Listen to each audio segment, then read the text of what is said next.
Indian defence से related एक बड़ी अपडेट आई है।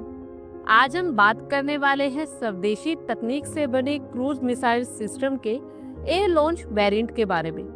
भारतीय सेनाओं में एयर लॉन्च कैटेगरी में कई सारे क्रूज मिसाइल सिस्टम इस्तेमाल की जाती हैं, लेकिन इसमें से ब्रह्मोस को छोड़कर कोई भी मिसाइल सिस्टम स्वदेशी नहीं है। इसके अलावा अगर बाहर से एक्वायर की जाने वाली मिसाइल सिस्टम की बात की जाए तो ये KH-35, हार्पून और स्काल्प जैसी मिसाइल सिस्टम ऑलरेडी भारतीय सेनाओं के बेड़े में शामिल की जा चुकी है।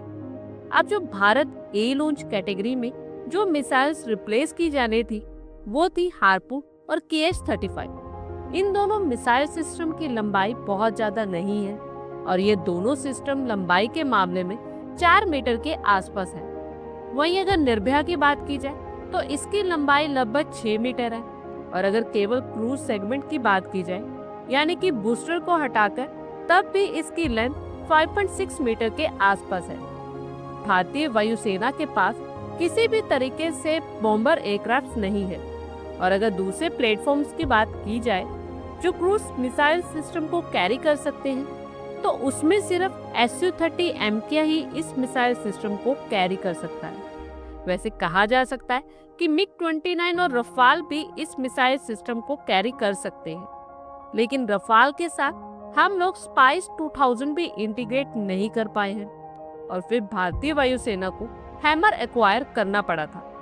माना जा रहा था कि इस मिसाइल सिस्टम की रेंज 800 किलोमीटर से लेकर 1000 किलोमीटर की होगी और ऐसे में क्वेश्चन ये पूछा जा रहा है कि ये मिसाइल सिस्टम कौन सी नई सिग्निफिकेंट कैपेबिलिटी ऐड कर रही है जो इस समय भारतीय वायुसेना के पास में नहीं है। ब्रह्मोस के अलग अलग वेरिएंट में भारतीय वायुसेना 800 किलोमीटर की दूरी तक किसी भी टारगेट को मारने में सक्षम है और ये मिसाइल सिस्टम किसी भी तरीके की नई क्षमता भारतीय वायुसेना को प्रोवाइड नहीं कर रही। लेकिन अब यहाँ पर इसके प्रोपल्शन सिस्टम के साथ थोड़ी सी ट्रिकिंग की जाएगी और इस चीज को लेकर DRDO ने डिजाइन बना लिया है और DRDO के डिजाइन चेंज के बेसिस पर 15 नई मिसाइल सिस्टम बनाई जाएंगी जिनको लेकर काम शुरू कर दिया गया है। लेकिन इस टाइम तक अभी भी इनकी लंबाई को लेकर कोई कंफर्मेशन नहीं मिली है।